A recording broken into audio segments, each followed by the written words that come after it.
Hi guys, I'm here with Sandra from Fruitilicious, and honestly, kind of interesting the things that I'm drawn to, but what drew me to her and her amazing bakery is her really unique style and square cakes. I'll definitely show you a little bit more about that, but wanted to take some time to get to know you and your business a little bit more. So can you tell me about your beautiful business? So Fruitilicious was actually born about, I would say, 7 years ago.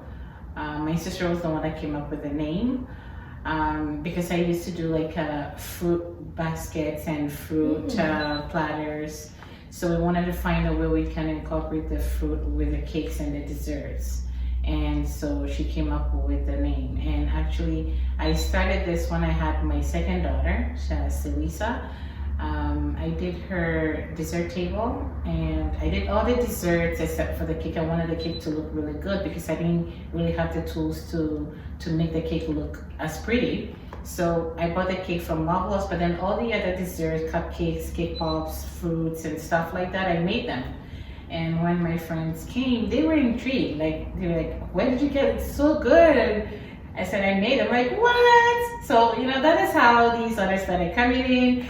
Someone has a party, they'll call me, hey, can you make me this? Can you make me that? They started convincing me to open a business. And then one day I was at work and my husband calls like, hey, take a pen and paper and write this number down. I go, what is it for? He's like, this is your business number. I registered your business for. I'm like, what? Great husband. That's how we started. Something tells me, no offense to any other company out there, but the shining star was your baked goods rather than the cake that was made for you. Yes, it is the good. So I am more of, I believe in using natural products in baking. Like, in order to actually get the true flavors come out from every dessert you bake, it's good to bake with natural ingredients as opposed to using the flavors. Flavors are great. It does help sometimes enhance the flavor, but using the real products in creating and coming up with these desserts brings out the true flavors of whatever you're creating. So that is why most of the time our desserts stand out, because we use ingredients that you can pronounce, like ingredients you can actually taste, you use at home. So it's nothing different from what anyone would have in their homes. Yeah. Can you give me an example? Like, are you saying if we're making a strawberry cake, then we use actual, like, what do you mean by using real ingredients rather than? Okay, so making a strawberry cake, someone will probably use like strawberry flavoring in making the cake, but we will probably use strawberry preserve. So we will crush strawberries, cook it a little bit, bring out the juices in order to mix it up in the cake batter to bring out the true taste of strawberry, having fresh like crushed strawberries inside the cake. And someone will just use strawberry flavoring in the cake batter just so you have the flavor of the strawberry but not the real strawberry inside. Yeah. So that is the difference that I'm talking about. Amazing. I love that. It's like made from scratch. Made from scratch, that's the key word. I do have a question. My question is, I know you were saying that you made all the little things at your daughter's party rather than the big cake at that stage. Do you guys make the little things still? We make everything. We make cupcakes, macarons. We make my favorite pastry. Macarons, they're good. Favorite. They're great. Yeah. We make eclairs, all the desserts you can think of. We are into mostly French pastries, so we love making eclairs, cream puffs, and the interesting part is we are able to incorporate all these desserts into making other desserts, creating new things from all these desserts that we make. So that is why we are versatile in terms of dessert. That we are not limited by anything. We can basically do everything. Even if we don't have it on our menu and a client wants it, we are able to create it for them. Amazing. So you've been doing this for 7 years. Yes. So we did start about 7 years ago, but then after we did the registration, it was sole proprietorship under my name, and then it was fully incorporated in 2018. Congrats. Thank you. What did you do before this? I was corporate, so I actually studied nutrition to become a nutritionist. I initially, as a kid growing up, I wanted to be a nurse. And then after my university degree here, I went back to do a second degree in nursing. I think I quit after the first week because I realized it wasn't for me. What gave it away? I don't know. Maybe the teacher. Could be. I don't know, but like I got in class that day and I was just sitting there and I was just watching him talk and I was like, on my way drive back home, I got home and I told my mom, I don't think this is for me. I don't want to do this, you know. I want to do something that I'm passionate about, that I love. So then I went back and I did business administration, and then I found a corporate job that I had done for about 10-12 years. And then when I had my third daughter, Shania, about 4 years ago, that is when I decided to do this business full time. Wow, and it's paid off. It has paid off. It's hard work, but you know what? Hard work always pays off. Always. Yes. Every single entrepreneur, it's everyone looks at it and they're like, oh, it must be nice. You make your own hours and you have flexibility. It's actually most of the time less flexibility and more hours. It is more hours. There are days we don't sleep. I remember there was this order for an event in Toronto downtown that we had to cater for about 700 pieces of desserts. And I did not sleep that day at all, zero. I was up from about Saturday morning, 6 o'clock till the Friday morning, 6 o'clock till the Sunday afternoon when we had to go pick up the stuff at 3 o'clock. So I did not sleep. We were up making, because desserts, there are some desserts you cannot make them so ahead of time. Yeah. It has to be done fresh. So we had no problems, but then we had these fresh tarts and eclairs and those things you can do so ahead of time, right? So yep, I ended up staying in this bakery all night. It was fun. Like, they were really beautiful, and not just beautiful, they were tasty, and we got really great feedback. So you know what, sometimes it's worth it. Yeah. Yes.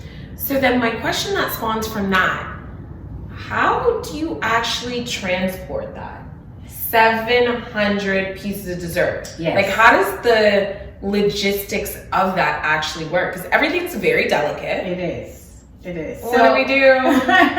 So we have dessert trays that we transport all our desserts in. We have the company car that we use for desserts and stuff. We actually had to get an additional car because we had to put an entire kitchen rack in there. Like the rolly ones, and then you have trays. Yes. Okay, perfect. Yes. So that is how we managed to get them out of the car on the racks and then pushed it inside the hotel. It was insane, but it was the best thing. That it was just the fact that I managed to I didn't work alone, but like the fact that we were up all night working and then seeing the outcome and the products lined up. It was just beautiful. The sense of accomplishment and pride. Yes. It was absolutely gorgeous. I can definitely understand that. I would definitely say that would probably be my most panicking car ride. Yeah, we talked about that. No, that was actually, transporting desserts is not as crazy as transporting wedding cakes. Wedding cakes are the craziest one, Like after 4th year, you have a problem. Because sometimes, especially for our buttercream cakes, they are fully finished here in the bakery, and then we transport them in the car. So do you assemble them there? No. No, it's fully stacked, decorated. We do have a cake safe that we transport our cakes in. So the cake safe is kind of like a box, and there is a rod that goes from the top and hooks the cake out. So the rod goes through the cake and then pins it down inside, and you lock it up, right? So it makes transport. You can actually tilt it over. The cake will stay. But the car, our business car, is not tall enough to contain the big box. which can actually hold up for it to 4-tier cake. And our cakes are usually very tall, right? So we can only put a 3-tier cake in our cake safe. So most of the time we have to add the 4th layer if we need to when we get to the location. And especially with buttercream, it's soft, right? And most of the time, even though we freeze all our buttercream cakes before they leave the bakery to ensure that transportation stays, it's stable. But 4-tier cakes, depending on how far we have to drive, we sometimes would have to only do the 3 tiers and then add the 4th tier when we get to the location. And transporting cakes sometimes can be very, very crazy. I can imagine. Yeah. Okay, for some reason, I'm really quite fascinated with this. So when you say you have 3 tiers together, we're gonna put the 4th tier when we get there. What are we doing? I mentally am assuming I'm gonna leave off the bottom tier. So you could just put on. Yes. Oh, so it's the bottom. The bottom. No, it's the top one. Ooh. The top one. The top of that really tiny one. Oh, yeah, maybe that makes sense. Because you still want it to be stable and have the biggest tier attached on the bottom. Right. So okay. the problem is our cakes are usually tall. So the taller the cake, when you're turning, yes, that is where the problem is, right? The cake kind of rocks back and forth. So in terms of braking, no abrupt stopping, you have to drive care, you have to drive slowly. So all of these stuff are taken into consideration when transporting cakes. But you know what? Working with a cake safe gives us a life. Ease. We transport cake so easily with no worry about cake tipping over or whatever. It's completely safe. It's the best. It's the best thing any cake owner can have. Amazing. Yes. Well, I know you guys are professionals. Everyone trusts you to get it there, and you do. So congratulations. I don't know. I happen to, you don't necessarily get privy to this information. So I'm like, I'm curious. Tell me everything.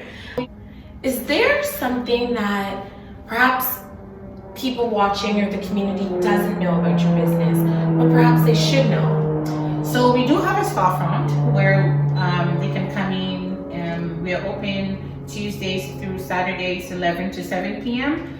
They can come in and purchase desserts. We have cupcakes, macarons. We have other desserts, tarts, eclairs, and stuff that they can come in and purchase.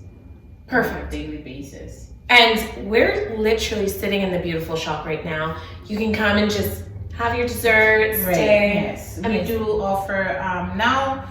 It's a work in progress. Yeah. Like, we still have to get the coffee part done. That part of the business is still in the pipeline. It hasn't fully been completed yet, but hopefully by spring it should be done. But we do offer free coffee, tea for anyone that comes in and wants anything to drink with their desserts. We offer that on the house. Amazing. What is your favorite dessert to make? My favorite dessert to make would be tarts. I love them. Why? Why? I feel it's because of the flavors, you know? I love great surprises, you know? So what I personally love to do with our tarts is we usually would have a sweet fruit ganache base, especially the lemon curd. I love like tarty flavors. So like a passion fruit curd or a lemon curd, there's always a sweet strawberry fruity ganache filling before the curd is on top. So when you bite into it, there's a tardiness, but then there's a sweetness at the same time. And it balances out. It does balance it out. And then that is, I find that really truly amazing. You know, it's just fun for me. It's like, oh, there's a surprise in there for a client. That is one of my favorite desserts to make. Have you always been passionate about baking? I have always been passionate about baking and cooking in general. When I was a kid, I remember my mom, I had these little pots It was like miniature of all the pots and dishes that we had at home. I had my own, and I used to make these I'll take scraps from anything she cooks. I'll just take the scraps and then I'll make soup and stuff for myself. It was fun, and I love baking. And I remember when I grew up in Ghana, and I remember Cornflakes had these recipes of desserts that they had used cornflakes to make them, right? So I would take these, I'll cut them out, and I made a scrapbook out of them. Oh, right. And I did try some of these recipes, and they were truly amazing. So honestly, I've always had the passion of baking. I didn't realize it was something that I really wanted to do until when I started baking for my family here, and then after my daughter's birthday. But one story that I always share was when I was growing up in Ghana, my church, we used to do this prayer meeting with the pastor's wife, and it was more like the ladies in the church will come together on Friday mornings. We'll pray into our lives, into everything. And then one day while she was praying, she said she doesn't know, but she sees a lot of cakes around me, right? And then she said she couldn't explain it, but I should pray about it. But you know what? My birthday was just around the corner, so I was so excited. If a pastor prays for you and sees cakes, it means you're getting a cake, right? But that was not the case. That was not the case at all. So I grew up, and then it wasn't until I started this business that one day I was praying, and then everything started coming back. Like, oh my gosh, this is what she meant. It was making sense now. Yeah, so it was a revelation that this is something that I was gonna be doing, and now it has manifested, and it's incredible. Like, God is truly, everything I do and have it's Him. It's not me at all. He gave me the talent, and I try to use it to glorify His name, and I couldn't do this without Him. Yeah. Well, thank you so much for following your passion. Following your passion seems to be the way to go. I can't tell you how many people I've interviewed, and they were like, I was corporate before this. Everyone is corporate. Everyone is corporate, and then you follow your passion, you're like, this is the best decision I've ever made. Yes, it is. And it's also true because, you need a really great support system. Without that, you cannot function. I have a family, I have 3 girls, I have a husband, and it's difficult balancing work and family life and being a mother, being a wife. It's not easy at all. If you don't have that kind of support from them, you will not be able to achieve anything you want to do. I know there are some single parents out there that have been very successful, and I don't know how they do it, because even me, that I have support, sometimes it's still difficult. When my husband has been so supportive of everything that we've been doing this together. Like, he's part of this business as fully as I am. I take care of the kitchen, and then he takes care of the financial aspect of the business. So we both work together to let this business get to where it is now. Congratulations. Thank you. You're very welcome. Well, if you guys are looking for any baked goods, doesn't matter whether it's a big occasion like a beautiful wedding or a graduation, or just some unbelievable desserts for any occasion, whether it be something small like I just want to eat some good desserts, or like a potluck, something like that, please stop in. I'm pretty sure through this video you saw how great, beautiful, and elegant her work is. So if you have any questions, hit her up. As always, thank you so much for supporting local. Always like, comment, and share. Thank you. Bye.